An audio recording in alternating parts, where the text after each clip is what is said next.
तेलंगाना की राज्यपाल डॉक्टर तमिलसाई सौंदरराजन जी, केंद्रीय मंत्रिपरिषद के मेरे सहयोगी नरेंद्र सिंह जी तोमर, श्री जी कृष्ण रेड्डी जी, इक्रिसेट की डायरेक्टर जनरल और ऑनलाइन माध्यम से देश विदेश से, खासकर अफ्रीकी देशों से जुड़े महानुभाव, यहां उपस्थित देवियों और सज्जनों, आज वसंत पंचमी का पावन पर्व है। आज हम ज्ञान की देवी मां सरस्वती की पूजा करते हैं। आप सभी जिस क्षेत्र में हैं, उसका आधार ज्ञान, विज्ञान, इनोवेशन, इन्वेंशन ही है। और इसलिए वसंत पंचमी के दिन इस आयोजन का एक विशेष महत्व हो जाए। आप सभी को गोल्डन जुबिली सेलिब्रेशन की बहुत बहुत बधाई।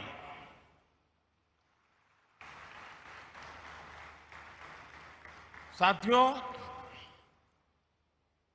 50 साल एक बहुत बड़ा समय होता है। इस 50 साल की यात्रा में जब जब जिसने जो योगदान दिया है, वे सभी अभिनंदन के अधिकारी हैं। इस कार्य को आगे बढ़ाने के लिए जिन जिन लोगों ने प्रयास किया है, मैं उनका भी आज अभिनंदन करता हूं। ये भी अद्भुत संयोग है कि आज जब भारत अपनी आजादी के 75 वर्ष का पर्व मना रहा है, तो आपकी संस्था 50 साल के इस अहम पड़ाव पर है। जब भारत ने आजादी के 100 वर्ष मनाएगा, तो आप 75 वर्ष में होंगे। जैसे भारत ने अगले 25 वर्षों के लिए नए लक्ष्य बनाए हैं, उन पर काम करना शुरू कर दिया है, वैसे ही अगले 25 वर्ष इक्रिसेट के लिए भी उतने ही अहम है। साथियों, आपके पास 5 दशकों का अनुभव है। इन 5 दशकों में आपने भारत सहित दुनिया के एक बड़े हिस्से में कृषि क्षेत्र की मदद की है। आपकी रिसर्च, आपकी टेक्नोलॉजी ने मुश्किल परिस्थितियों में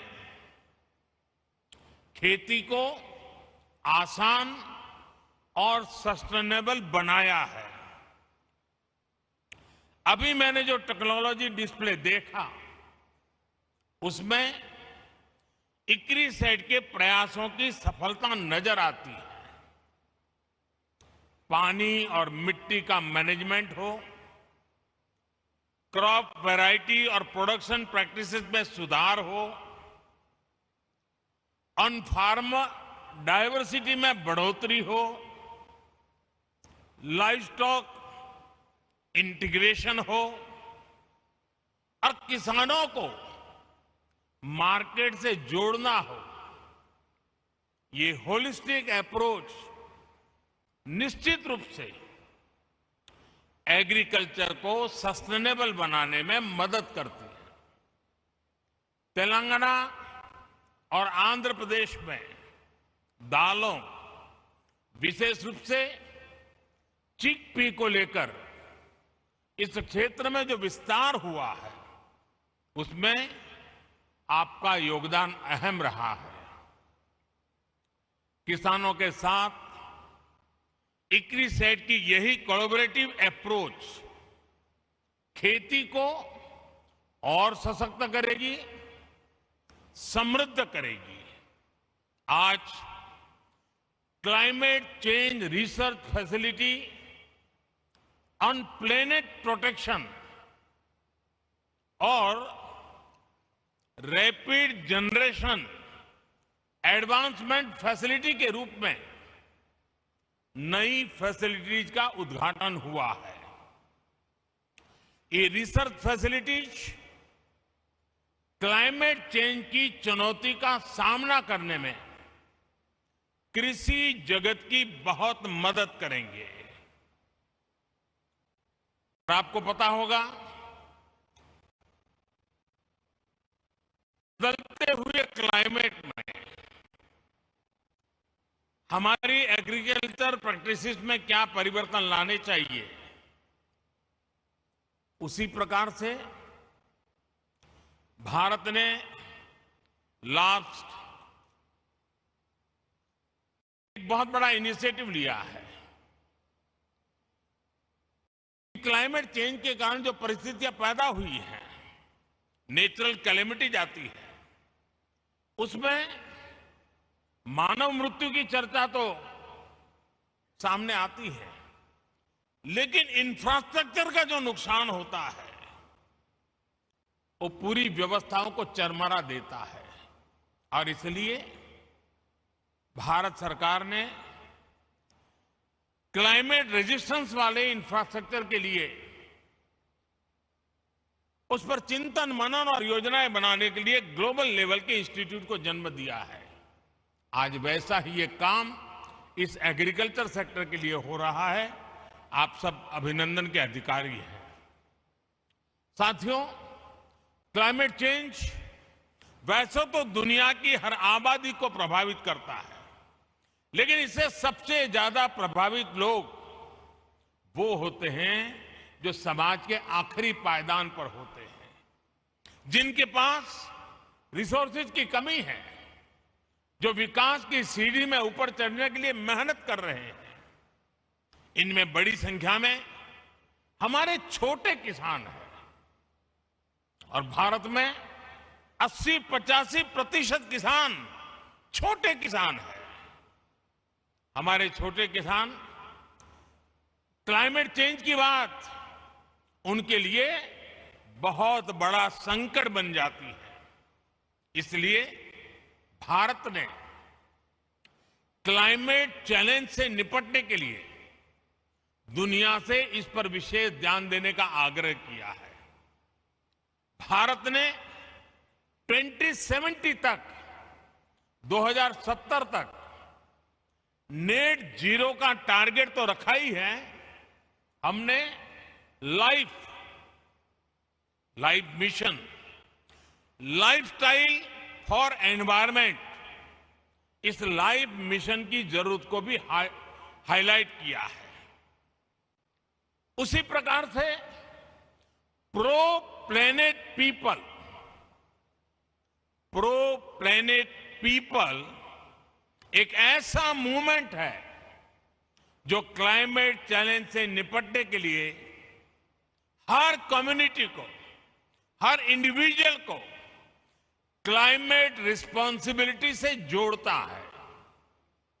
ये सिर्फ बातों तक सीमित नहीं है, बल्कि भारत सरकार के एक्शंस में भी ये रिफ्लेक्ट होता है।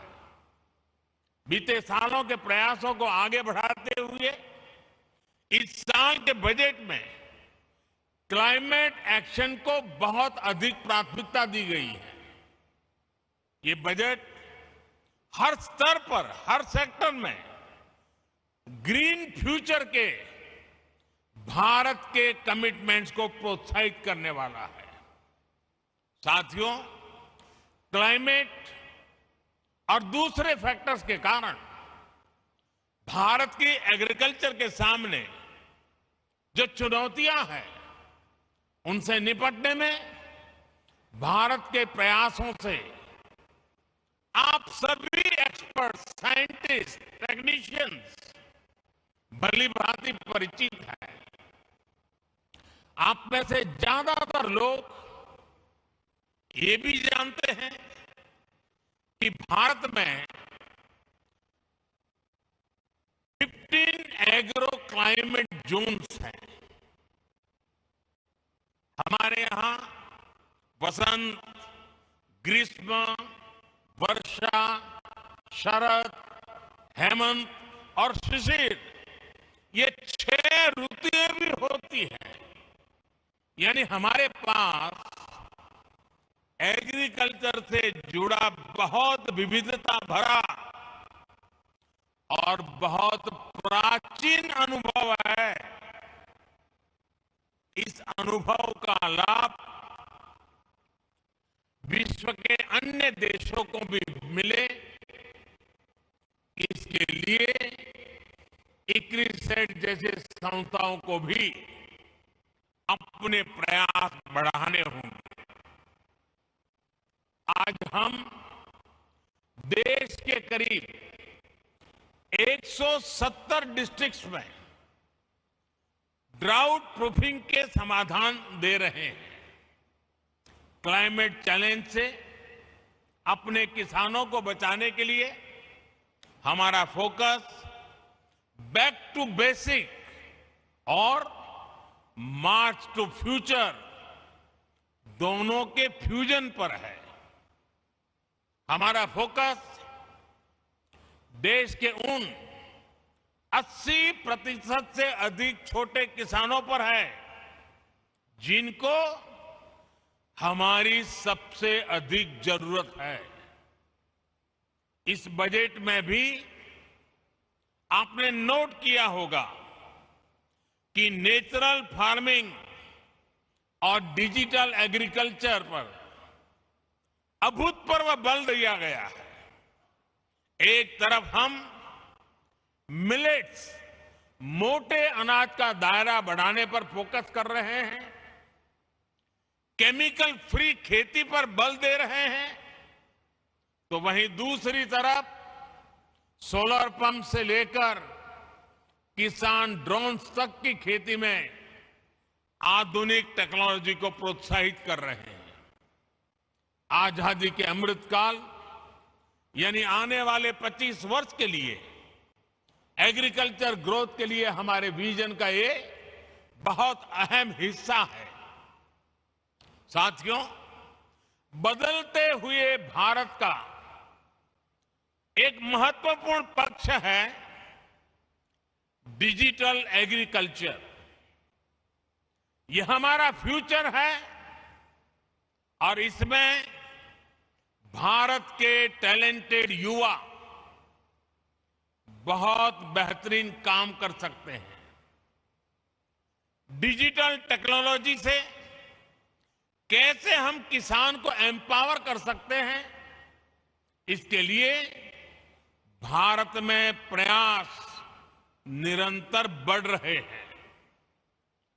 क्रॉप असेसमेंट हो, लैंड रिकॉर्ड्स का डिजिटाइजेशन हो, ड्रोन के माध्यम से इंसेक्टिसाइड्स और न्यूट्रिएंट्स की स्प्रेइंग हो, ऐसी अनेक सर्विसेज में टेक्नोलॉजी का उपयोग, आर्टिफिशियल इंटेलिजेंस का उपयोग बढ़ाया जा रहा है।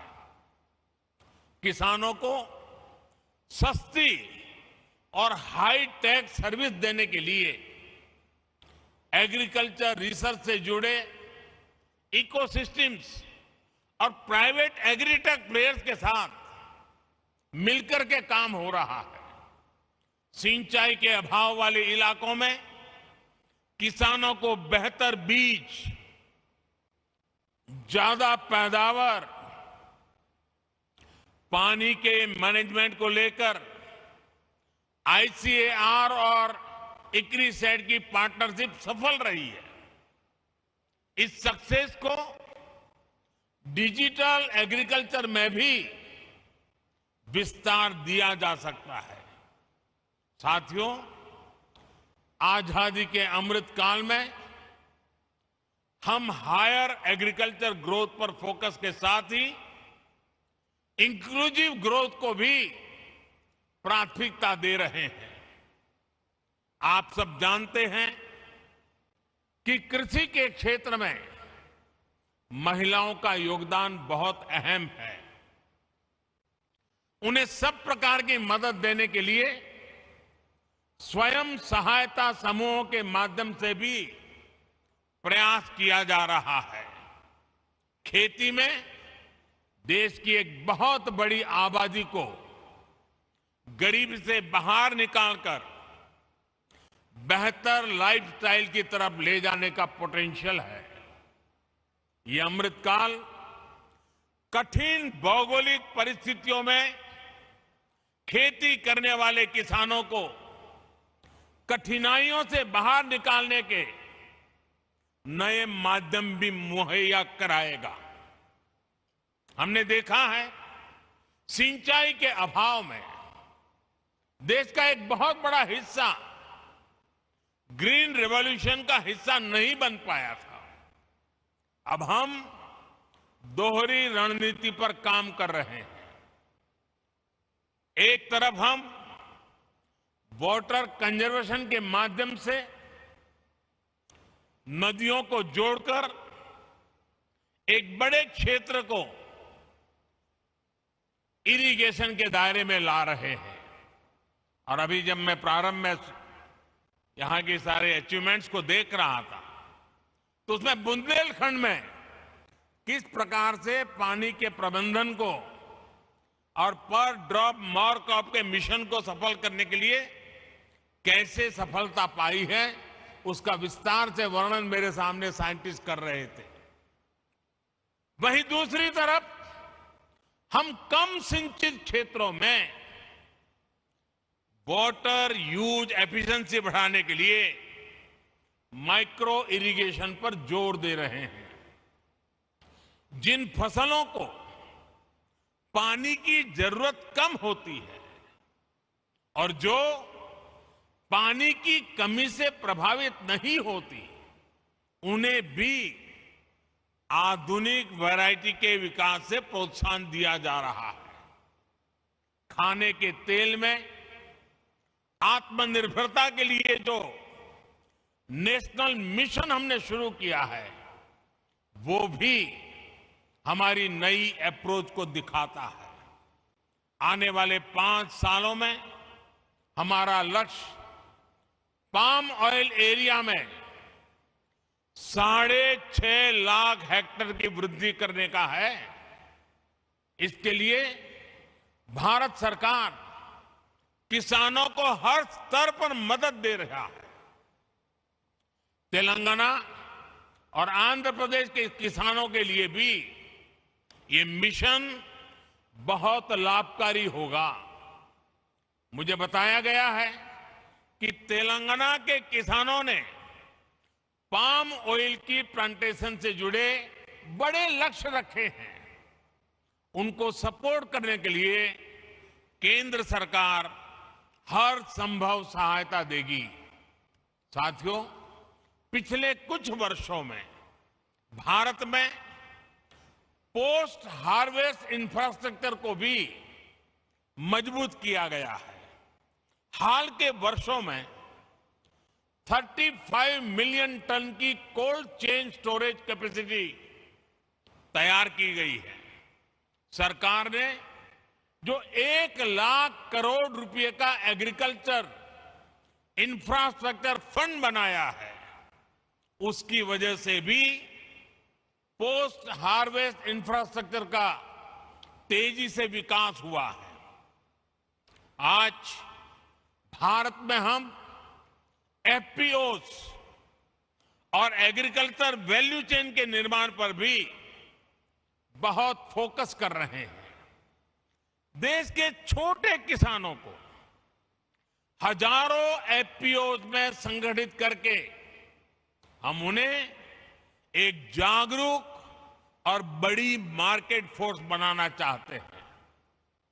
साथियों, भारत के सेमी एरिड क्षेत्रों में काम करने का इक्रिसैट के पास एक रिच एक्सपीरियंस है।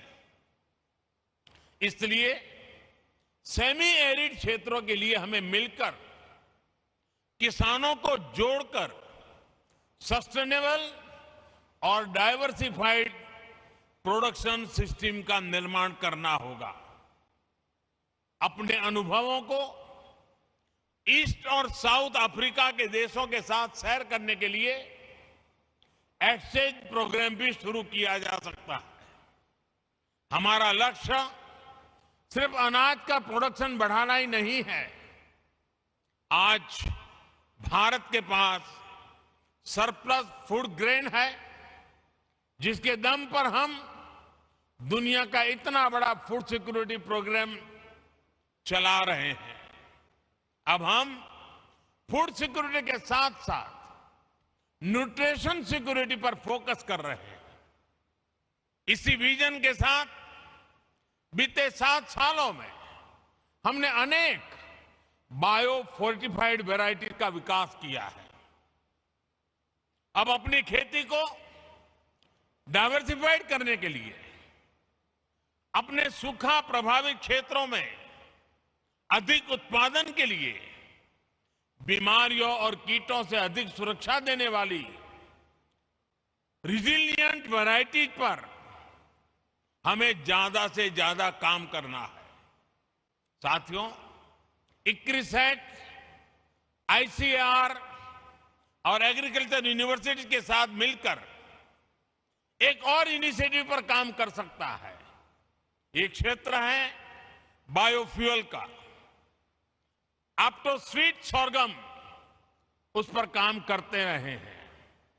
आप ऐसे बीज तैयार कर सकते हैं जिससे सूखा प्रभावित किसान या कम जमीन वाले किसान अधिक बायोफ्यूल देने वाली फसलें उगा सकें। बीजों की प्रभावी डिलीवरी कैसे हो, उनके प्रति विश्वास कैसे पैदा हो, इसको लेकर भी मिलकर हम सबको साथ मिलकर के काम करने की जरूरत है। साथियों, मेरा विश्वास है कि आप जैसे इनोवेटिव माइंड्स की मदद से, पीपल्स पार्टिसिपेशन से और सोसाइटी के कमिटमेंट से हम एग्रीकल्चर से जुड़ी तमाम चुनौतियों पर विजय प्राप्त कर पाएंगे। भारत और दुनिया के किसानों का जीवन बेहतर बनाने में आप ज्यादा समर्थ हो, बेहतर से बेहतर टेक्नोलॉजिकल सॉल्यूशन देते रहें। इसी कामना के साथ एक बार फिर इक्रिसैट को इस महत्वपूर्ण पड़ाव पर उनके भव्य भूतकाल का अभिनंदन करते हुए, उज्जवल भविष्य की कामना करते हुए, देश के किसानों की आन बान शान के रूप में आपका ये पुरुषार्थ काम आए, इसीलिए मेरी बहुत बहुत शुभकामनाएं, बहुत बहुत बधाई। धन्यवाद।